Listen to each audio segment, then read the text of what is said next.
Assalamualaikum warahmatullahi wabarakatuh. Innal hamdalillah nahmaduhu wa nasta'inuhu wa nastaghfiruh wa na'udzu billahi min syururi anfusina wa min sayyiati a'malina. May yahdihillahu fala mudhillalah wa may yudlil fala hadiyalah.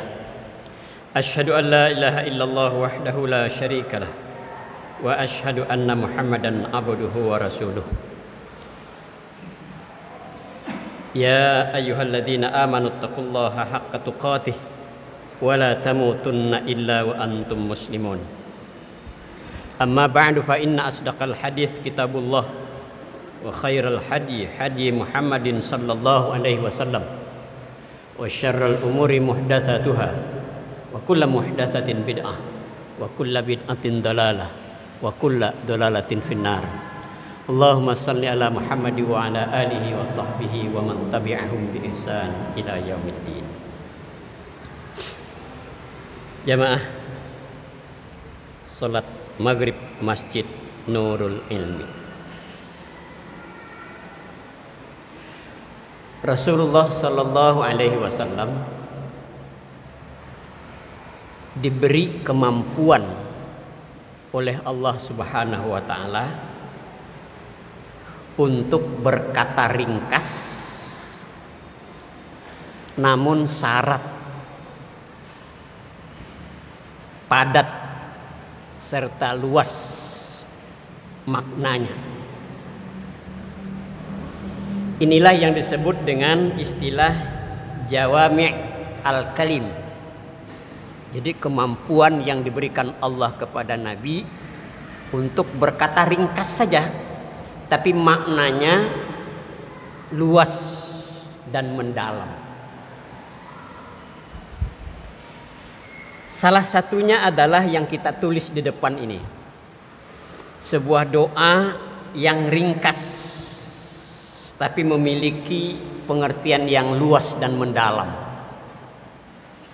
Ini diriwayatkan oleh Muslim dan ini sudah menjadi jaminan bahwa doa ini ya sahih. Selain Muslim diriwayatkan juga oleh Imam Tirmidzi, Ibnu Majah dan Ibnu Hibban. Allahumma inni as'alukal huda wat tuqa wal afafa wal ghina.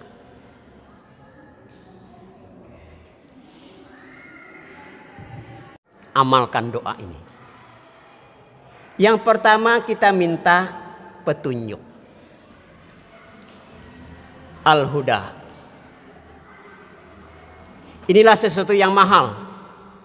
Bahkan setiap kali kita sholat, setiap rakaat minimal 17 kali dalam sehari, kita mohon petunjuk. Ihdinas siratal mustaqim. Ya Allah, tunjuki aku jalan yang lurus itu. Bahkan ketika kita duduk antara dua sujud, kita juga mohon petunjuk. Allahumma ighfirli warhamni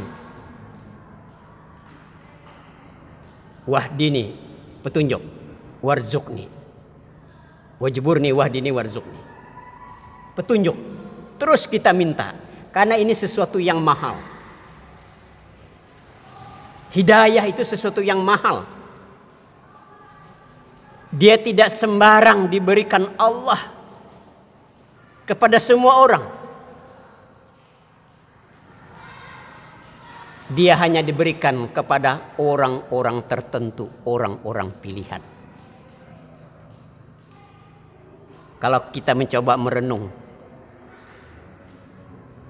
kurang apa ajakan Nabi, dakwah Nabi kepada pamannya. Tiap hari, tiap saat ketemu dengan pamannya, Abu Thalib. Orang yang merawat beliau sejak kecil Setelah ibundanya meninggal, kemudian diasuh oleh kakeknya, kakeknya meninggal, maka pamannya Abu Thalib inilah yang mengasuh beliau. Beliau mengajari berdagang, beliau mendidik Abu Thalib ini. Ya. Bahkan menurut riwayat, sayangnya Abu Thalib ini kepada ponaannya yang bernama Muhammad ini melebihi sayangnya cintanya dibandingkan dengan cintanya sayangnya kepada anak kandungnya sendiri. Padahal Abu Thalib itu banyak anaknya. Banyak anaknya. Antara lain Ali itu kan anaknya Abu Thalib. Tapi sayangnya kepada Muhammad ini luar biasa. Bayangkan ketika Muhammad ini dimusuhi orang, dihalang-halangi dakwahnya, bahkan hendak dicelakakan fisiknya, maka yang membelanya pertama kali adalah Abu Thalib. Tapi tercatat juga dalam sejarah bahwa sampai akhir hayatnya Nabi Muhammad ini tidak sanggup memberikan petunjuk hidayah, tidak sanggup mengislamkan pamannya yang membela dia.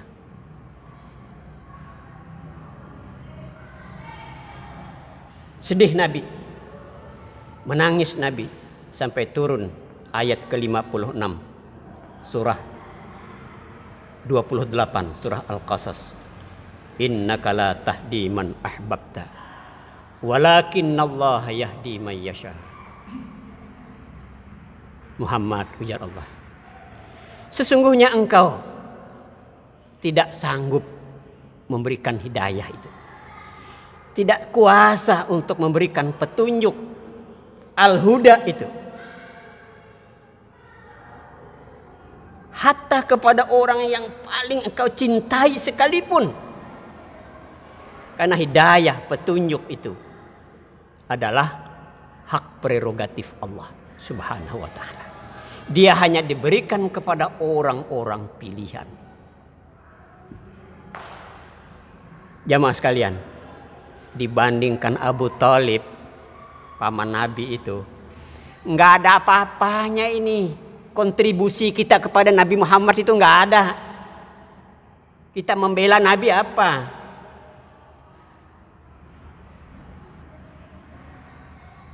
Masih hebat lagi Ubaidah bin Jarrah itu, salah seorang sahabat Nabi yang diantara yang 10 dijamin masuk surga.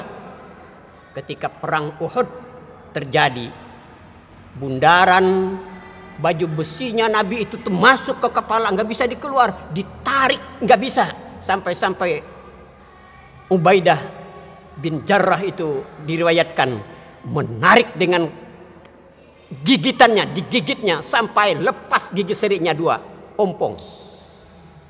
Sampai segitunya pembelaan sahabat terhadap Rasulullah. Kita apa? Kadang-kadang ajaran Nabi diinjak-injak saja kita diam. Islam dihina-hina kita diam.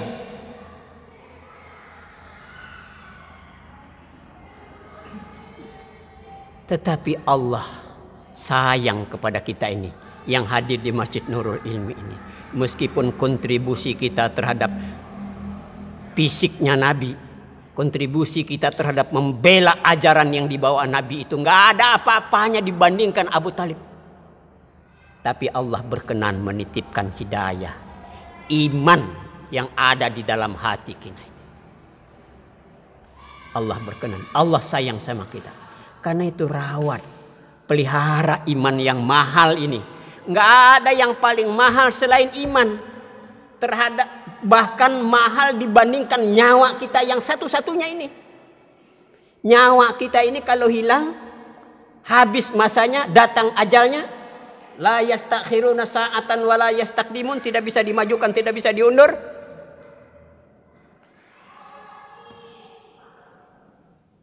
Kalau sampai ajalnya, Sudah, habislah riwayat. Badan kita ini dikubur. Selesai. Tetapi iman tidak selesai ketika badan kita, fisik kita ini dikuburkan. Tapi dia akan terus berlanjut sampai kehidupan berikutnya. Alam barzah dan seterusnya dan seterusnya. Karena itu menjadi kewajiban kita untuk merawat iman. Iman itu tidak stabil. Iman itu yazid wa yankus. Iman itu bisa turun, bisa naik. Tergantung perawatan. Sebagaimana halnya tanaman. Dia perlu dipupuk. Dia perlu dibersihkan dari gulma-gulma yang mengganggu. Dia perlu disiram. Dia perlu dilindungi. Dia perlu disemprot. Dia perlu dan seterusnya dan seterusnya. Supaya dia subur. Begitu dia subur, dia akan menghasilkan buah yang baik, yang bagus, yang bermutu, yang berkualitas. Begitu juga iman kita ini. Manakala iman kita ini kita rawat, maka dia akan menghasilkan amal soleh yang berguna, baik terhadap dirinya maupun terhadap orang lain.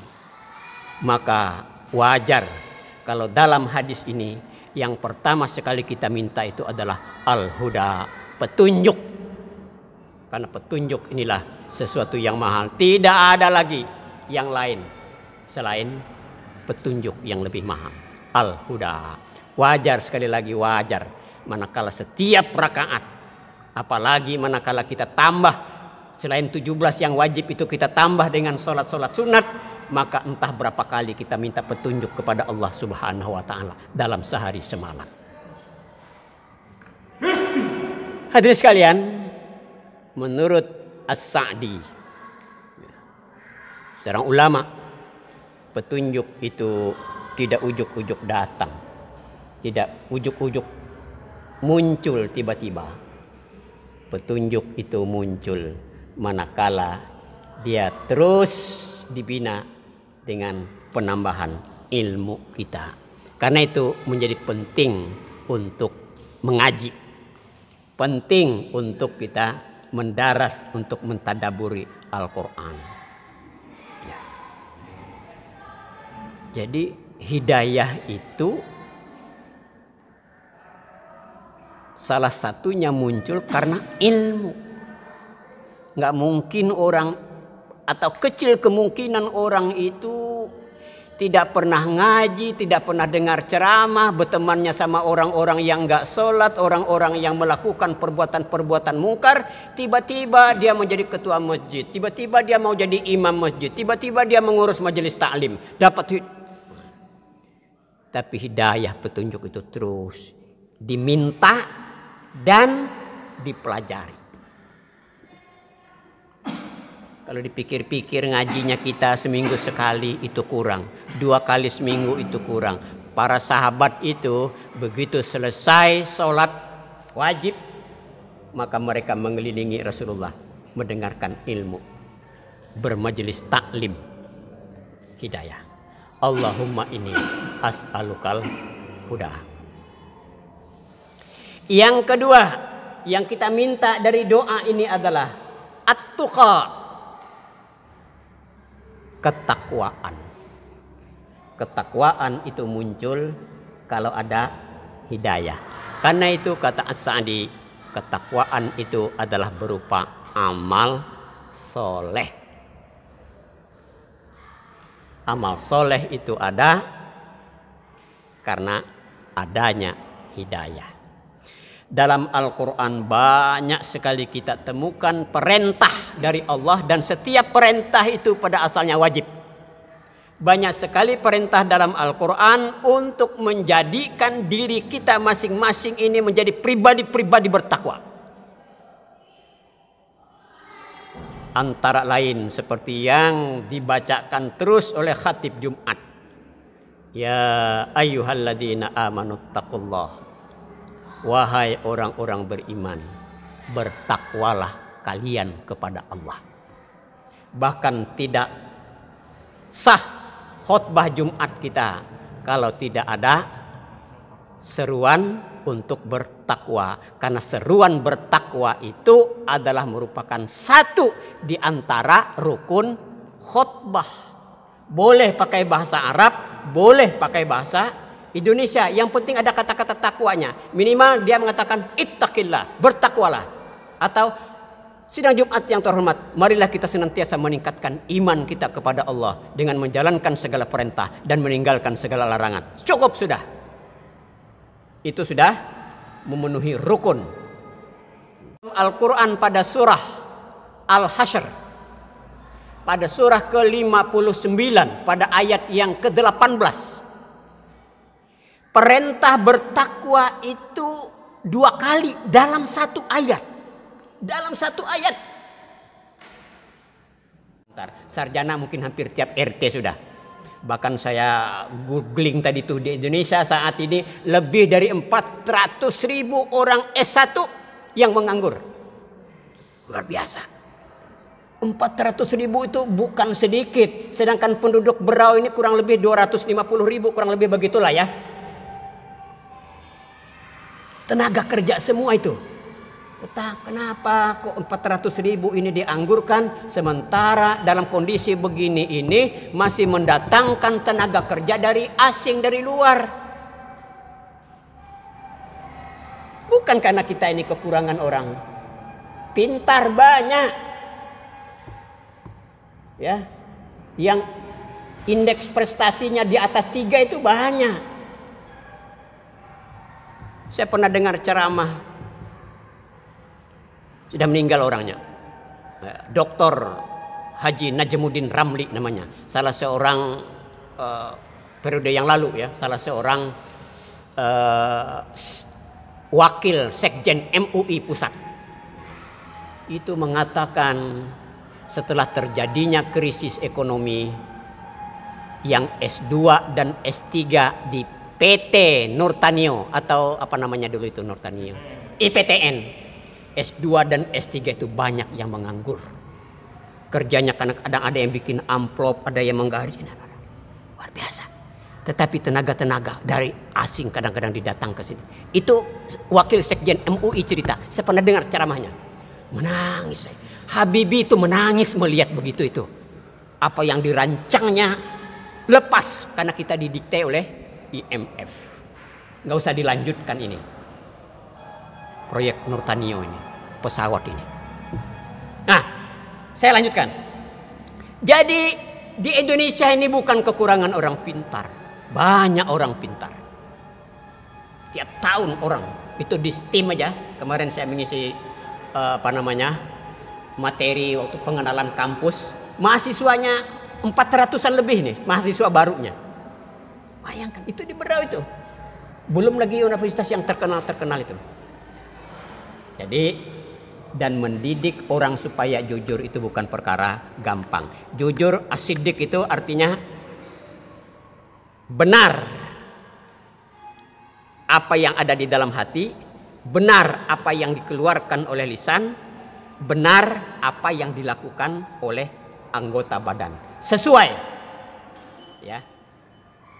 Itu sidik. Yang ketiga, setelah kita minta huda, petunjuk, minta ketakwaan, maka kita juga minta, habis waktunya kah? Kita juga minta al-afaf. Apa itu? Al-afaf. Menjaga diri atau menahan diri dari hal-hal yang diharamkan. Itulah yang di dalam agama disebut dengan istilah iffah. Iffah. Apa itu iffah? Nah, kita jelaskan ini.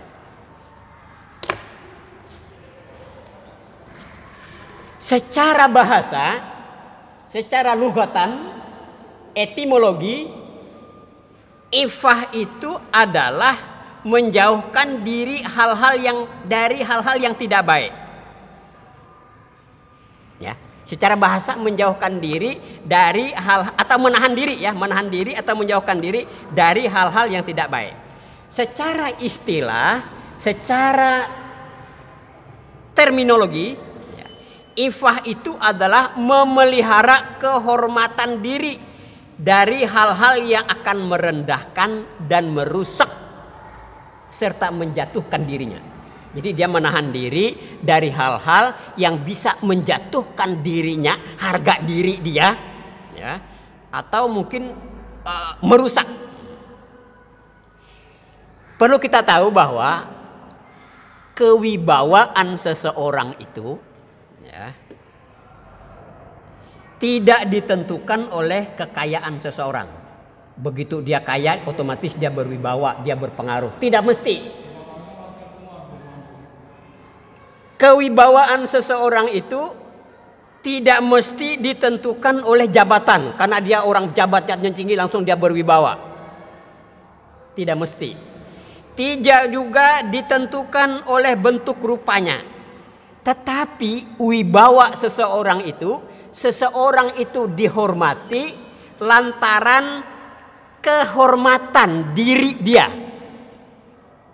Kehormatan dirinya, dia layak dihormati orang. Ya. Oleh sebab itu, untuk menjaga kehormatan diri tersebut, setiap orang wajib menjaga perbuatan dan perkataannya dari melakukan hal-hal yang dilarang oleh Allah Subhanahu wa Ta'ala. Dia harus mampu mengendalikan hawa nafsunya, tidak saja dari hal-hal yang diharamkan, bahkan kadang-kadang harus juga menjaga diri dari hal-hal yang halal karena bertentangan dengan kehormatan dirinya. Umpama saya penceramah, mau balik,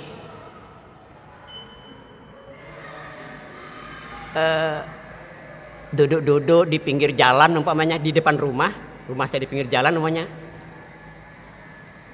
Meskipun mungkin tetangga, tetapi kalau ada perempuan itu lewat saya panggil-panggil umpamanya, walaupun mungkin saya kenal,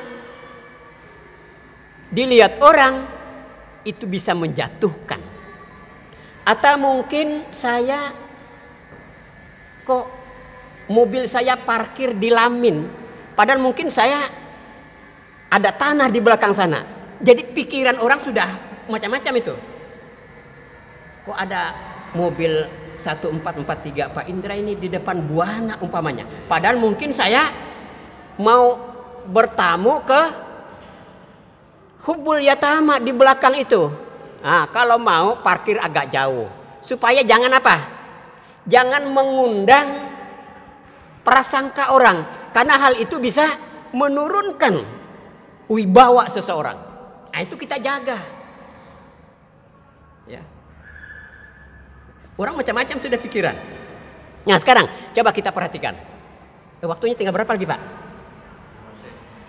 Saya ini kita lihat ya, contoh dari Al-Quran ya.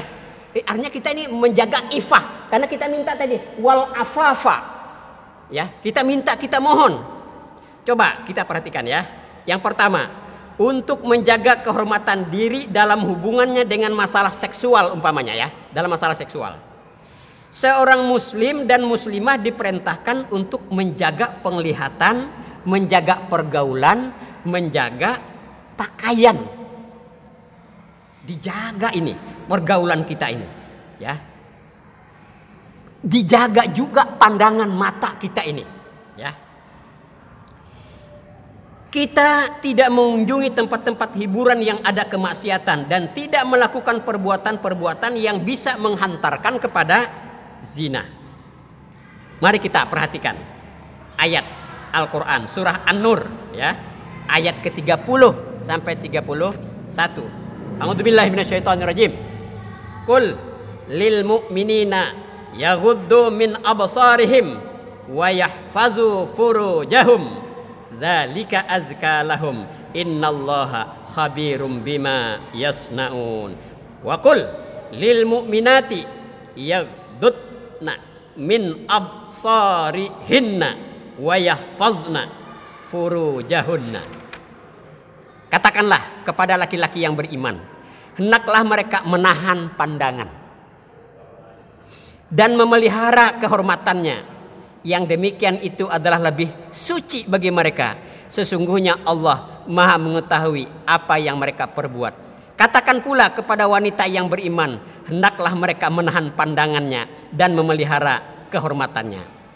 Selanjutnya masih dalam surah yang sama pada ayat 33, saya bacakan artinya saja. Dan orang-orang yang tidak mampu berkawin atau nikah, ya, hendaklah menjaga kesucian dirinya sehingga Allah memampukan mereka dengan karunia-Nya. Dari beberapa nas di atas jelas bahwa Allah dan Rasul-Nya memberikan tuntunan tentang cara menjaga kehormatan diri dalam hubungannya dengan masalah seksual.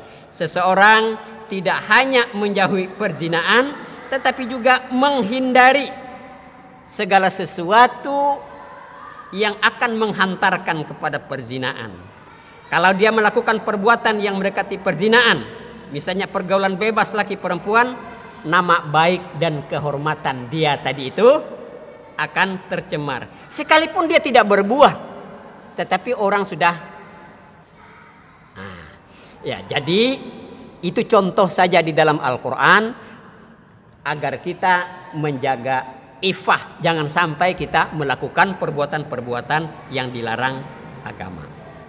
Di samping tidak bergaul secara bebas untuk menjaga kehormatan diri dalam masalah seksual ini, Allah mengajarkan kepada kita bagaimana mengatur pandangan terhadap lawan jenis dan bagaimana pakaian yang sopan dan benar menurut agama. Pakailah pakaian yang menutup aurat, pakailah pakaian yang tidak ketat, pakaian yang tidak transparan dan tidak menunjukkan kesombongan. Pakaian itu bisa menimbulkan kesombongan. Jangan macam-macam, ya. Ya, karena itu kenapa pada zaman Rasulullah itu orang-orang kaya itu pakaiannya sampai menyapu ke lantai apa segala macam itu, melebihi mata kaki apa segala itu dia menunjukkan kekayaan dia. Ya, dia menunjukkan kekayaan dia, kesombongannya, ada unsur sombong di situ pada saat itu, ya. Karena itu sampai-sampai itu dilarang Rasul. Sampai-sampai Abu Bakar bertanya, "Kalau saya bagaimana ya Rasul?" "Kalau kamu tidak," kata Rasul, "kamu tidak." Jadi kadang-kadang ada orang menutup aurat, ya, pakaiannya luar biasa, tetapi justru dia memandang enteng orang lain. Mungkin dia pakaiannya besar apa segala macam, pakai tutup. Saya inilah yang syar'i, yang lain itu kecil. Belum itu ilmunya itu. Ini yang benar itu. Nah, kalau ada perasaan begitu di dalam hati, justru dialah yang sombong. Ya. Saya pernah diceritakan salah seorang pimpinan Muhammadiyah Kaltim, Dr. Andes Haji Haibat. Ya. Sekarang wakil ketua umum MUI Kalimantan Timur. Ya. Suatu saat beliau diminta khutbah Jumat di Masjid Al-Musyarafah namanya, di Jalan Serindit Tanjung Selor, ya, di Bulungan. Ya. Saya hafal karena saya pernah tinggal di Bulungan, ya, 1,5 tahun. Nah, ketika beliau turun dari khutbah, ya, turun dari mimbar, beliau pakai celana panjang dan mungkin celananya itu agak menutup sedikit mata kaki mungkin, ya, atau kurang naik sedikit, ya. Jadi ketika beliau mau takbiratul ihram, ada yang berteriak di belakang, "Imamnya kafir!" Wah, keluar dia. Wah, imamnya kafir. Karena menurut dia tidak sah imamnya kalau dia mata kakinya tertutup. Luar biasa. Ini waktu itu beliau belum jadi wakil ketua umum MUI. Jadi justru dialah yang menunjukkan kesombongannya. Seolah-olah dia saja yang muslim, yang lain kafir. Seolah-olah dia saja yang benar, yang lain tidak benar, yang lain salah, yang lain bid'ah. Bahaya. Pakaian saja bisa menimbulkan kesombongan. Hati-hati, ya. Orang ibu-ibu kadang-kadang, ya, di daerah lain lah, ya, alhamdulillah di Berau nggak ada. Kalau ada acara kenduri, ada mantenan, pakaian semua keluar yang mahal-mahal itu. Apa nggak ada unsur sombong di dalamnya itu? Pakaian itu bisa, intinya kenapa dilarang sampai menutup aurat itu, intinya itu pada di kesombongan itu, di situ. Wallahu alam, walaupun itu sifatnya ikhtilaf lah, ya. Jadi ifah itu kemampuan kita untuk menahan diri dari hal-hal yang sifatnya bisa merendahkan diri kita. Contoh, saya imam umpamanya di Masjid At-Tanwir. Begitu azan, orang mengenal saya imam di Masjid At-Tanwir. Tapi begitu saya keluar dari, umpamanya saya ke Tanjung, pulang dari kantor, pas asar, azan dikumandangkan, tenang-tenang saja, duduk saja. Nggak ada sepertinya apa. Bahkan azan pun tidak dijawab. Itu kan menimbulkan orang jadi, dia tidak bisa menjaga dirinya. Dia itu imam masjid. Dia itu biasa ceramah. Dia itu biasa khatib. Akhirnya pandangan orang. Al-ghina itu adalah kecukupan masalah keduniaan. Kita merasa qanaah, merasa cukup dengan rezeki yang ada. Saya kira inilah, mudah-mudahan kita bisa mengamalkan doa yang dari hadis Rasulullah SAW yang sahih ini. Allahumma inni as'alukal huda wa tuqa wal afaf wal ghina. Ya Allah, berilah aku petunjuk, beri aku hidayah, beri aku ketakwaan, beri aku kemampuan menjaga diri dari hal-hal yang rendah, dan beri aku kemampuan secara ekonomi. Beri saya kemampuan, kekayaan secara hati sehingga merasa cukup, qanaah dengan rezeki yang Engkau berikan kepadaku. Mudah-mudahan apa yang saya sampaikan ini bermanfaat. Salah dan hilaf mohon dimaafkan. Sama-sama kita tutup dengan doa kafaratul majlis. Subhanakallahumma wa bihamdika asyhadu an la ilaha illa anta astaghfiruka wa atubu ilaik. Wabillahi taufiq wal hidayah. Wassalamualaikum warahmatullahi wabarakatuh.